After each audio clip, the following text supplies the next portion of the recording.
Hello, karibu katika somo la 3 la sehemu ya pili ambapo tunaenda kujifunza namna ya nyenzo huru zinavyosaidia kufanya uhakiki na uthibitishaji wa picha na video. Nyenzo huru ni nyenzo za kidigitali ambazo ziko wazi na huru kutumiwa na mtu yeyote kwa kuchambua ama kuchanganua taarifa mbalimbali. Katika muktadha wa uhakiki wa taarifa, nyenzo huru humsaidia mhakiki kupata uhakika wa taarifa mbalimbali zilizo katika mfumo wa picha, video ama maandishi. Umeshakutana na picha ama video na ukawa na mashaka nayo iwapo ni wakati huo ama inahusiana na kilichoandikwa?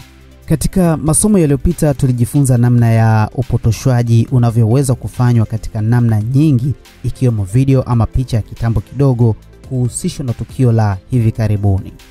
Zipo nyenzo mbalimbali za kuwezesha kubaini picha ama video hiyo ilikuwepo mtandaoni kuanzia lini, nani aliiweka na ilikuwa inahusiana na tukio gani.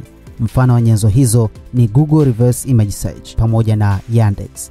Ufanyaji kazi wa nyenzo hizi hufanana kwa kiwango kikubwa, lakini tutajikita zaidi katika namna ya kutumia Google Reverse Image Search kama nyenzo ya kubaini uhalisia wa video au picha. Google Reverse Image Search ni nyenzo huru inayokuwezesha kugundua picha zinazofanana au nakala kwa urahisi kwa kupakia picha ulizozipata mtandaoni. Nyenzo hii imeundwa ili kusaidia kubaini asili ya picha fulani na kuchunguza muktadha wake. Namna ya kutumia Google Reverse Image Search hatua kwa hatua.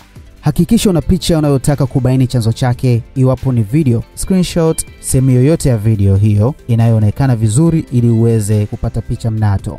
Kama unatumia simu, fungua kivinjari cha Google kisha bonyeza alama ya kamera inayoonekana kwenye kivinjari hiko na uruhusu kivinjari kupata ufikiaji wa kamera na maktaba yako ya picha. Baada ya kufanya hivyo, picha kutoka kwenye maktaba na kamera zitaonekana. Kisha chagua picha unayotaka kuifanyia utafutaji wa picha sawia. Programu itaendelea kuzalisha picha zinazofanana na ile unayotafuta. Pia utaweza kuona picha zinazoendana kabisa na picha uliyoipakia kwa kubonyeza maandishi yaliyoandikwa See Exact Matches. Kisha tafuta hadi pale utakapopata tarehe ya awali kabisa ya picha ama video hiyo kuwekwa mtandaoni. Kama unatumia kompyuta, fungua kivinjari chako cha Google kisha bonyeza alama ya kamera kisha pakia picha, ama unaweza kutumia kiungo yani link cha picha husika, kisha utaendelea na hatua zinazofuata kama ilivyokuwa kwenye simu.